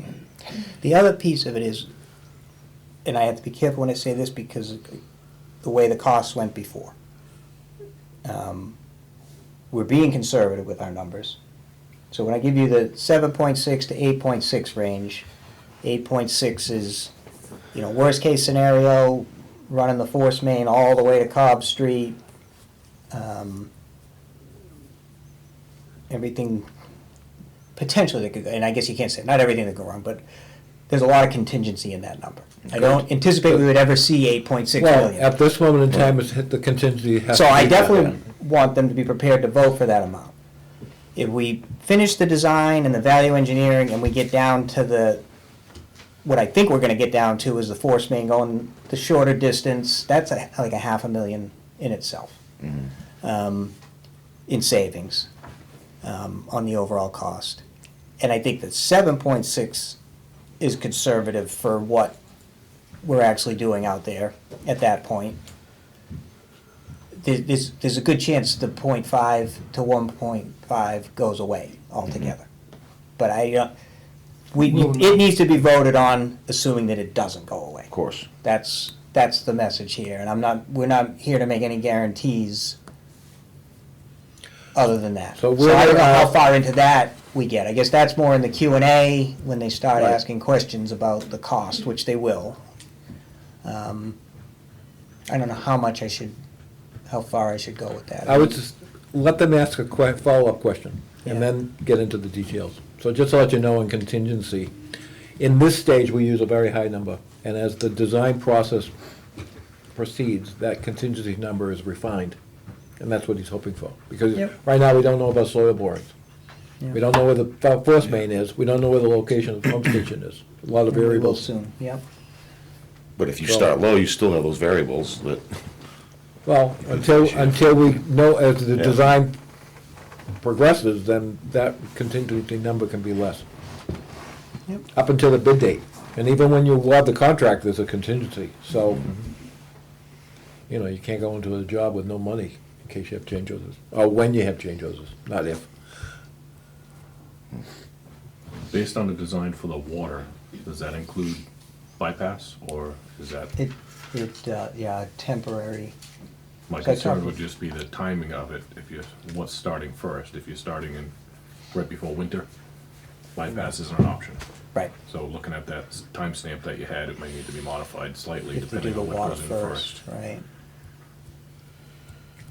I know bypass. Yeah, I know is you had definitely that the best question option. before. Huh? It's definitely the best option for that location, based on the Yeah. age of the Yep. materials and the and the services that are feeding the houses. Yeah. And then if you did the sewer and force main So first. I do recommend maybe just allowing that up to the contractor depending on when it's awarded, because you're gonna also have potential supply chain delays. It's not as bad as it was a couple of years ago, but just have it in there that they can't use bypass between December and Yep. April. So, yeah, I mean, But that leave could, a little flexibility for them you're gonna want the best price possible, so this is probably gonna be a year-plus job. I apologize, I didn't really put it in the schedule. Yep. We did talk about bypass, and I think you wanna go with that. Maybe I and should not say a have year and a contractors out half. there. just Try to work say that. that accounts, I mean, that's not what's driving the decision here, when it's gonna be done. it isn't. But maybe we should say it might, Putting things in a bullet point, people tend to. we try can leave it the way it to- is and say that, one of the things that could drive the construction schedule is, when we're doing it. So October isn't the ideal time to start, but that's where we're at right now. The other So we question could that- delay the start until April. Yeah, that's come up is, will the road be open for traffic? What are we looking at for, police detail costs? You know, So the police all detail stuff costs The are road in gonna there. be open for construction. During construction. No. I mean, is Jared gonna let us dig on the road in November and December? right. You know? But when they're doing the construction, yeah, the intent is that we would get one lane Okay. by there. Now, there may be some days where they have to shut it down, but based on the depths, we should be able to pass one lane of traffic, alternating traffic. I mean, if the Because it weather is a holds up- cut The weather holds up, through. We we've been haven't had a getting, winter, we've been right? having pretty good winters to do this kind of work, and the asphalt plants are staying open. Yep. So you can pave at the end of the week, hopefully we won't have to do it every day. Yeah, I mean, it's not That's governed by not- the state, that's up to the town, Right, yeah, I right, think hope once a that's- week is, and it's backfilled every day and compacted such Yeah. that you can drive on it, it's just not paved. Are we expecting a lot of pushback from the residents at all for this whole project? I've heard it go both ways so far. Yeah. I've had some people You're that are always gonna very have- interested in it, and other Yeah, people and it's, that are. I mean, the improvements on the road, I think that they would be happy about that. I can't imagine them not wanting that. It depends But if they have a smacking a 5-year-old 100-unit septic apartment system. building right there in that little Well, area. but the residents, Might not I haven't get that. talked to too many residents, but the time this came up, maybe my first town meeting I went to about, what are we doing about Reed and Barton and getting rid of that ugly eyesore, seemed to be what the voice was on Elm Street. Okay. That's So, good. I would think that, I know that it's the out-of-pocket expense to have to do something within 7 years? Is that our rule Yeah. on Elm Street? After the completion of the project. I mean, that's the price you pay. I mean, there's no other option here. I mean, Yep. to me, getting rid of that eyesore is paramount, it's important, especially if you live on Elm Street, I would think. Yeah. So I don't know anything, I don't know anybody on Elm Street, but I was just saying, that's what I remember So what the- people said in town meeting. And there is as part of the public outreach, we would definitely want to do a public meeting before town meeting. Mhm. Probably send specific invites to all the people on Elm Street, anybody that's directly impacted, going to get a betterment, going to have the construction equipment right in front of their property, and then have it be open to Sure, of course. anyone in town. Absolutely. And do it at the library. Yeah. Probably the library, that's where we've done the public meetings. And it's maybe a little more detail on what the construction's gonna look like and stuff like that. But basically, similar to this. So do Less you, about the dollars and more about how does this impact me. so the drawing you have in there, the plan you have in there is not that plan, so do you have an updated plan that you're gonna bring tomorrow night to the meeting? So, I think I'm gonna bring that one. Yeah, but that doesn't have the force main on it. Right. Okay, I point out the difference between Yeah, the two so, plans. thought about that. So the one thing that this. I don't know if So those I don't people know know how that. much, yeah, so. I don't know didn't- how much detail they need to know, to tell you the truth. Yeah, so I was thinking about that, and so the one that's on the slide, I think is fine. This one, to have it with us, when we talk about the pump station site alternatives, it shows, kind of the four that we're looking at. If anybody wants to get into, I don't know how far they want to get into the weeds on anything, Well, I don't know how much time they have, they've got a big agenda, so Yeah, that's I'd why keep it simple. The way stupid, I've but- set the PowerPoint up, it shouldn't take me long to get through that, and then it's really how long they want to go on Q&A. So I would just, when you bring up the project in Elm Street, I would just orient people to actually where you are in the world, Yeah. where the library is, maybe where Wheaton College is, wherever else, just so that people can actually pinpoint it on the map. Yep, okay. So that does actually lead into the peer reviews, because I want to talk about Zero Reservoir Street first. Which we've been talking about these two entities happening independently and potentially colliding. So the whole discussion about doing the sewer on Reservoir Street, might be easier for me to talk from this. So Zero Reservoir Street is this property up there. Yep. When we submitted, when this all came up with Paul, B. Giuseppe, about the grant, he said, what do you need to do out there? I said, well, we would need, we would obviously want to put sewers on Elm Street. Ideally, we would tie into the system, this would be the nearest system to tie into. This doesn't exist, so we would extend the sewers on Reservoir Street, at least up to Elm, and it would make sense while we were there to extend the gravity sewer on Reservoir up to the high point. So basically, a solution for Elm Street most likely involves Reservoir. So that's why it's all in the grant, it's in the design. At the same time, we have the developer up here who has provided plans to extend the sewer up to their property. And we're reviewing that. If our solution is what I think it's gonna be, that pump station's here, everything on Elm is gonna flow to it, Militaris comes down, and we're gonna pump this way, Reservoir has nothing to do with the solution for Elm Street and Reed and Barton at that point. So this is another 800,000 that could come off of the numbers that I quoted earlier. If the town doesn't build the sewer in Reservoir Street, and you leave it, And Zero Reservoir Street does. and Zero Reservoir Street does. That's where it gets, at that price tag, I don't know where they're gonna go with it. So they've been told, basically, if you wanna tie in, you gotta, create the infrastructure consistent with what the town would build in the future. So I don't know how much we wanna get into that tomorrow. It's just another thing that will come off the cost. If we don't Yeah. build Reservoir as part of it, but we gotta take it out of the article, we Yeah, can't yeah. sell it as we're sewering Reservoir Street. So the betterments come down because all the people on Reservoir that we were gonna better don't get bettered. But it's definitely would be cheaper in the long run to build it that way. If we leave it to Zero Reservoir Street, then they don't even have to connect because it ends up being privately funded, right? that little People stretch, along the Butters, reservoir. butters Correct. do not have to connect. unless they fail Title V or something like that. Correct. Yep. So, in terms of Zero Reservoir, the biggest issue there was, you know, if they're gonna extend a gravity sewer up here and just connect, and their whole system in here is a proposed low-pressure system to pump into the gravity sewer out here, and then this would provide services for everyone along the way. We've done so we sent it today to Frank, our peer review of it, with our typical nitpicky, you know, this detail needs to be like this sewer invert is wrong, blah, blah, blah.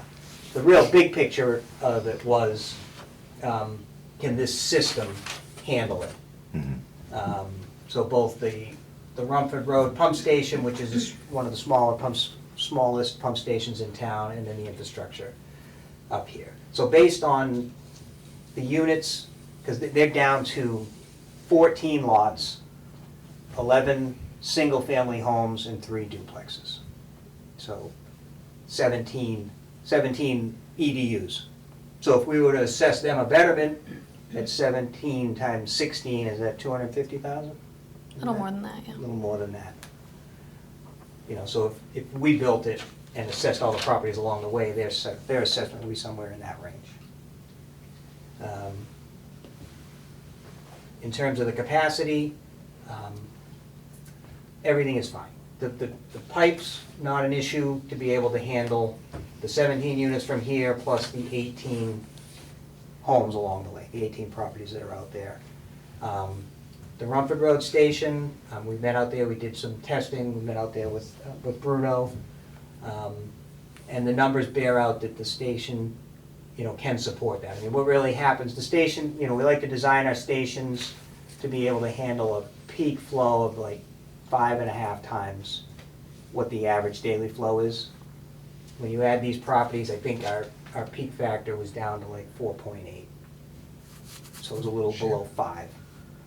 But not a major concern. It can handle the flow. I mean, that's why you build them with so much peak capacity early on, is so that as you get sprawled, you can handle a little bit more, you know. What it did bear out is that trying to take the Elm Street flow over there. We always knew it, but now we have confirmed that without basically replacing the Rumford Road pump station, we can't just discharge flow from Elm Street into this system here.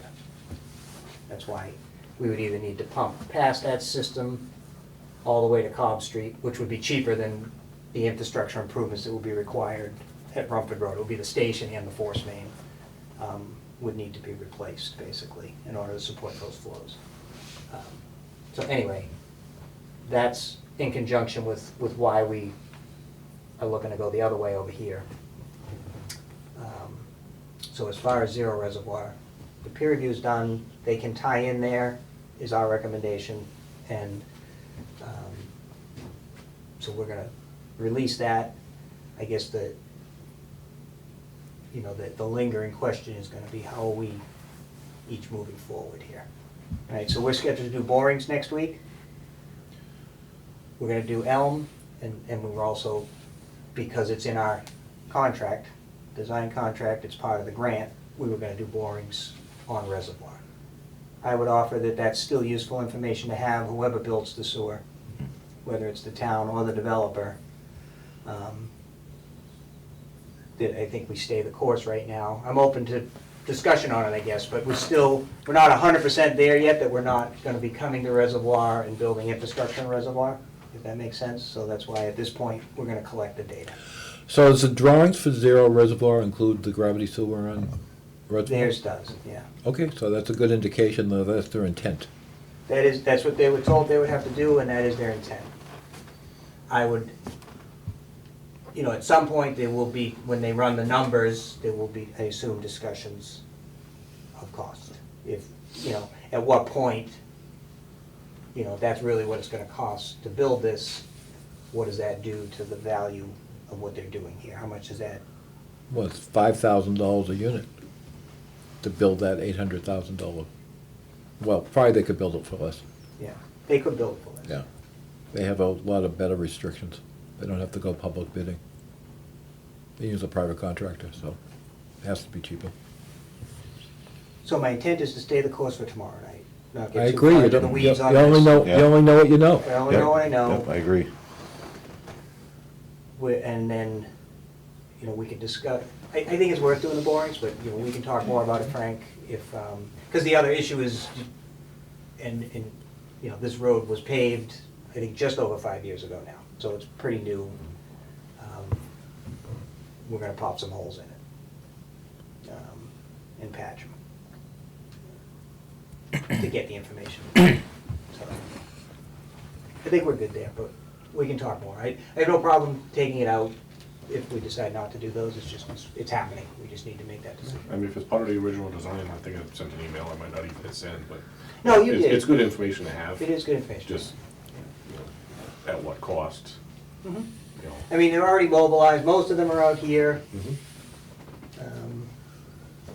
Like I said, either way, hopefully Well, somebody's there's gonna no build that, so- guarantee that zero reservoirs moving forward. Right, Right. unless we had a I definite mean, what's answer from the, them. what's the chances? I mean, it's, the design is nowhere in reality, right? I mean, they haven't gone, have they done permitting? Probably not, so we've gotta get them Starting to go the before review conservation, comments. I think. So, and they've gone before planning board? They have numerous times, have changed designs multiple times. But nothing firm yet, right? So who knows? I would proceed with the way your intent. Okay. So the Even memo if- that I sent you, I don't have copies with me tonight. Somehow I left those at the office, if I didn't mention that. But I think, do we want to release it? Does the commission want to look at the peer review? I just went through it with you, so that's what the peer review basically goes through. Frank? Just- I don't see why we don't release it. Yeah. Okay, yeah, Sure. Yeah, get them moving. I know we were delayed slightly on them, so. yep. Okay, so I'll send that to them. And that'll, put it back in their court in terms of asking if they're gonna ask questions about the sewer and the cost of the sewer or whatever, so. Our other friends, Zero Mansfield, now this figure's working great. I left everything at home, Get everything on. and somebody put a figure up here that just gives me everything I need, so I'm just talking off of memory now, all my notes. So for Zero Mansfield, this parcel in here, Yeah. they wanted to pump it this way, or, whatever, and they were told, we've got a gravity sewer down here, we need you to extend that gravity sewer, front the properties along the way, if you're gonna connect, we want it built to the town standards. We've reviewed that, and they're getting pretty antsy. We are behind in getting them the information, but the last email was they're thinking of, the developer's gonna move on if we don't give them an answer soon, but I don't know where I am about that, but anyway. Based on the manhole that was left out here, they've run a gravity sewer up, all the way to the property and fronted it. The issue that they really asked, so we've reviewed it and we've made some comments on the sewer itself. It works, it gets shallow through the lowest point. I think there's a culvert somewhere in here, I forget exactly where, but it gets to be like 4 feet of cover on the gravity, which is very doable. Just make sure we do the right construction measures for any loading on the pipe or frost heaves if those are a concern. So they're concerned, so they've already expressed that their concern is the cost, like I started talking about over here. So they've already looked at it, and what they really asked in the peer review is for us to do some value engineering. They're like, can you help us make this affordable so that it's worth us doing this? Worth us building all this infrastructure in our property, and we still fit in the margins, right? It's still worth us doing. They asked about being off the road and in the shoulder with the sewer. I don't think that's gonna work. Gas mains. The gas main's right there, high-pressure gas main. And then just the disruption to all the private properties along the way, and then you still gotta run all the services across. They're trying to save paving money, right? So they're in a state highway, a big part of their cost is the paving. They asked why, can we consider again just pumping all the way? which we've already told them no on that. They asked about, what if we just bring it to this subdivision and then pump to it? And then they also asked, so right now, the one thing that we might be able to work with them on is they went minimum slope all the way. So as they get to here, it starts getting deep. And it doesn't necessarily need, I think we could make it a little shallower through here, which would save them, might save them the money they're looking for, I don't know. I think the basic point of where we're at is they'd like to meet and talk about the costs. I mean, I'd be curious, they've floated some numbers, I'd like to see how they're coming up with what they think it's gonna cost. We've run a cost estimate ourselves based on the same numbers we're using for this other stuff, and our numbers are a little bit off. Theirs are higher. So I think the next step, what they're really asking for is to talk about costs. And I don't know if that's something, Frank, that we would offer to do outside of a commission meeting, meet with them in here, let them tell us what their concerns are, you know, have some back and forth with them, see if they're still even interested in building this, and then come back to the commission with what they're asking for and what we would be amenable to and recommend. They also reduced their amount of units that they're putting in there. Yeah. So, I mean, I didn't I mean, my understand goal- that, yeah. but they're losing like half a building's worth of units, I think, is what they're It's doing, kinda. That's not an insignificant price tag to have to run gravity all the way up here in lieu of, you know, just having to tie into a sewer that's already there. I mean, if they had to tie into a sewer that's already there, then they pay the, you know, I assume it really comes down to what is your latitude in dealing with them. You know, you can waive their fees, you know, if it's agreed that, yeah, your costs are far more significant than what your connection fee would be if we had this infrastructure in place. And I don't know if that would, you know, I'd like to see the numbers. that's what we really. need to see, is, I wanna know how they're coming up with their numbers. I mean, we can look at waiving fees and all that, but without any kind of hard numbers to look at, it's really hard to, Yep, I mean. Yeah, I'm just trying to give you the big I personally picture. would love to have them do this, so I would love to work with them. that's, yeah, what is our This is- latitude, exactly. I mean, that's what this is all about, and then in This the would be end. great for the it's- town. It's that balance between just saying either you build this or you're out of luck, or trying to find a way to, you know, if the numbers absolutely don't work for them and they're gonna walk away from it, is there a way to make it work? Right. Yeah. And either there is or there isn't, you know? Yep.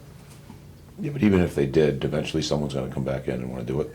Yeah. That land's gonna get It's- developed one way or another eventually. And it's Yeah. unfortunate that No, it's. we're not, yeah, we're not gonna bend over backwards or anything, but there are ways to, you know, I think, like, my first thought is if you guys get a gravity sewer in this road all the way up to their property, even if it's only 4 feet deep when we get here, and there's some areas where it's shallow through here, you would have the infrastructure that you want. You might not be able to get every property by gravity. There might be a couple of homes that are too low to get in because the sewer's a little shallower.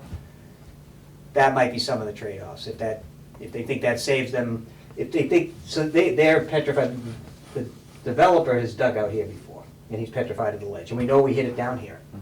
So he's convinced, and they didn't, it's a state road, they didn't get a permit to do any testing, so nobody's done actual borings. So nobody knows what's under there. So nobody knows for sure, but they've dug out there. People do know, you know, the people that have dug in this area know.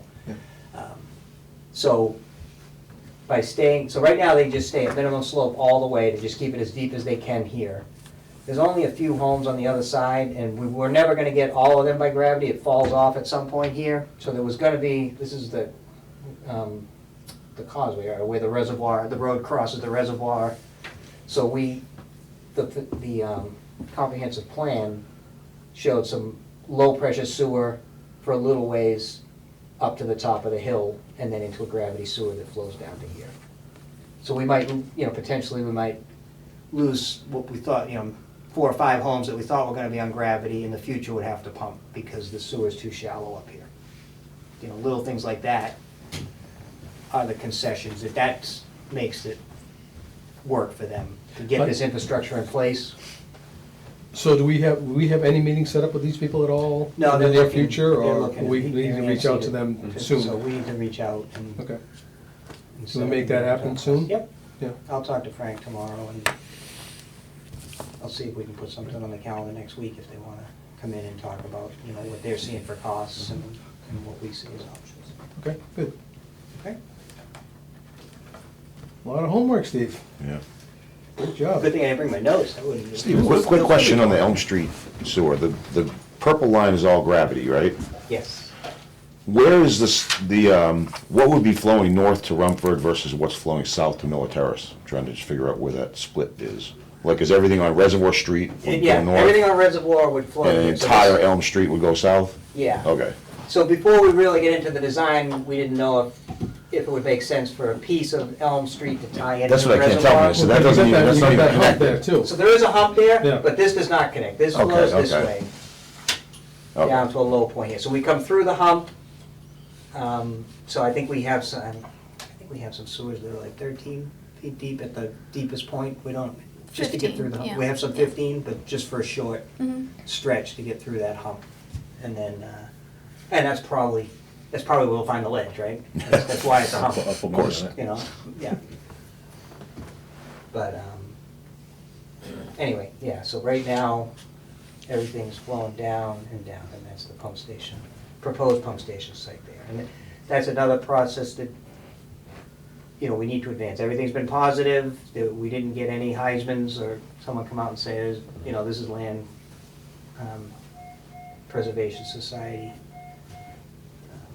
They were very reasonable, easy to work with. And if you look at I think if we work with them, we can make the design of the station to be pleasing to them. You can almost improve the site, to Okay, give good. them, but there's not a lot they can do out there. There's not a lot of, it's all, the river is back here, and then the town property is back here. Initially, we were thinking the pump station would be at the end of Miller Terrace, back when we were talking about including it with the municipal complex project. And when we really, got the survey done and really looked at the profiles, Miller Terrace comes down about 4 or 5 feet coming this way. Yep. So trying to run the sewers that way, we were like 20 feet deep, just going into the well. And the same thing down here. So this is the same parcel, this is the library over here, right? So I don't know if this is Library Park or what they call that. In the corner here. I mean, these are viable sites, they're just deeper. And that's cost, depth is money. The stream comes through here, so these are the low point. This is Wheaton property, and this is the town property, that's the preservation. Anyway, that's, so those are the sites we're looking at. Yeah, I think we should. plan Very something helpful, by again. the way, Yeah. to be talking off the board.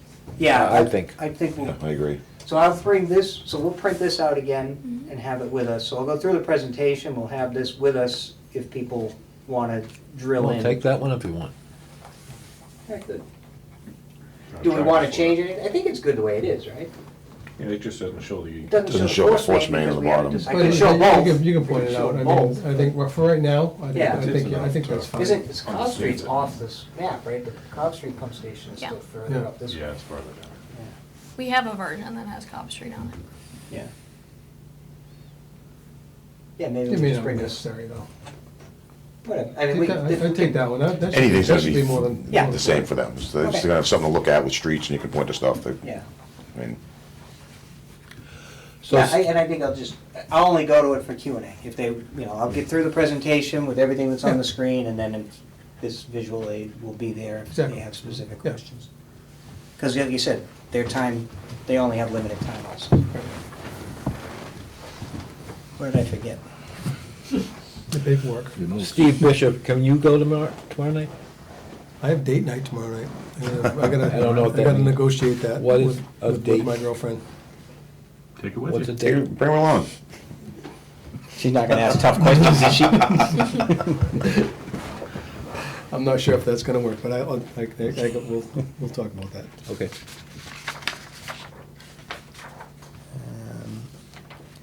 The only other thing I had on here, Frank, and I sent you, so the Norton Housing Authority, that flows out there, and we can talk more about that, but I don't know. Yeah, if there's you still think- more work to be done there. It's just doesn't make any sense. Okay, So we'll Yeah. discuss that in-house, no sense of okay, wasting yeah, time it's just, before the board. okay, no, that's fine. So I sent you some stuff if you're interested in pursuing it, Sure. to try and do more research out there. Mm-hmm. All right, I think I'm done. Great job. Thank you. It's very Comprehensive. informative. Thank you. It's good, Steve. Good job. Seriously. I don't know, you probably did all the work, so very good job. Thank you as well. So Anna's the one that's been to all the meetings with the Preservation Society, Conservation. She's been talking to Board of Health. So yeah, a lot of legwork. Has there been any indication of a land swap or a land purchase for that LPS property? They sounded interested in that when we met with them. Okay. That's why we just gotta get them to move. We just gotta find out. So one thing, we told them we would get the wetlands flag, so we're trying to get that done next week. So that we can then position the infrastructure where it needs to go in relation to not just the property lines, but the wetlands.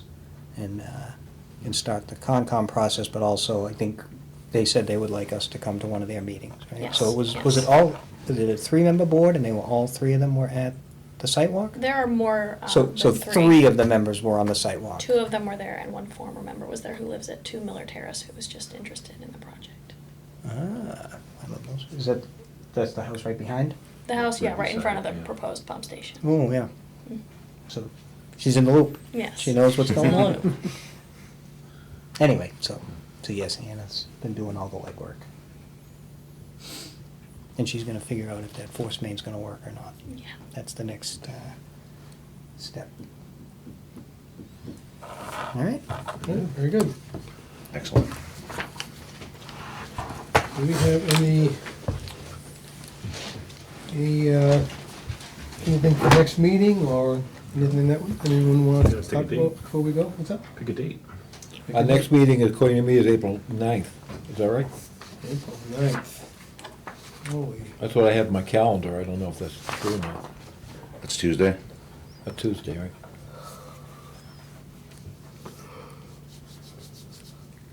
Past your bedtime.